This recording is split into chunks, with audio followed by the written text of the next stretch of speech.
நேரடியா எதிர்க்கட்சி தலைவராக இருக்கக்கூடிய எடப்பாடி பழனிசாமி அறைக்கு போகாம அங்க இருக்கக்கூடிய எம்எல்ஏக்கள் கூட்டம் ஆலோசனை கூட்டத்தில் பங்கேற்காம நேற்றுமே சபாநாயகர் அறைக்கு தான் போனார்.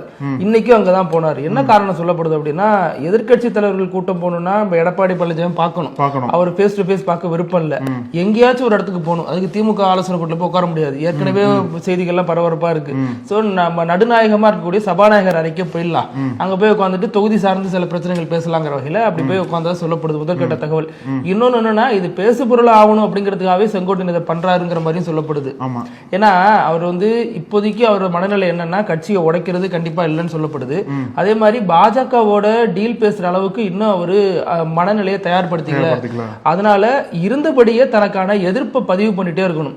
என்னன்னா, முதல் விஷயம், ஏன் தொகுதிக்குள்ள ஏன் அனுமதி இல்லாம நீங்க எப்படி நிர்வாகியை நியமிச்சீங்க, என்கிட்ட ஒரு வார்த்தை கலந்து ஆலோசிக்கலாம்ல அப்படிங்கிற அந்த கோபம் தான் இன்னைய வரைக்கும் அவரை டிரைவ் பண்ணுது அப்படின்னு சொல்லப்படுது. இதுல குறிப்பா என்ன சொல்லணும் அப்படின்னா, செங்கோட்டையன் அதிமுகவை எதிர்க்கல, ஆனா எடப்பாடி தலைமையை எதிர்க்கிறதா பார்க்கலாம். கட்சி நடத்துறது அவருக்கு உடன்பாடு. குறிப்பா பல மேடைகள்ல செங்கோட்டையன் தொடர்ந்து எடப்பாடியை புறக்கணிக்கிறார். இப்ப எஸ்பி வேலுமணி வீட்டு கல்யாணத்துல கூட செங்கோட்டையன் புறக்கணிச்சாரு. எடப்பாடி கூட செங்கோட்டையனை பார்த்து பேசல.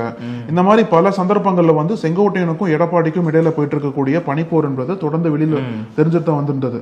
அதோட நீட்சியா தான் இங்க சபாநாயகர் சந்திப்பு என்பது இப்போ பூதாகரமா வெடிச்சிருக்குன்னு சொல்லணும் அதிமுகக்குள்ள.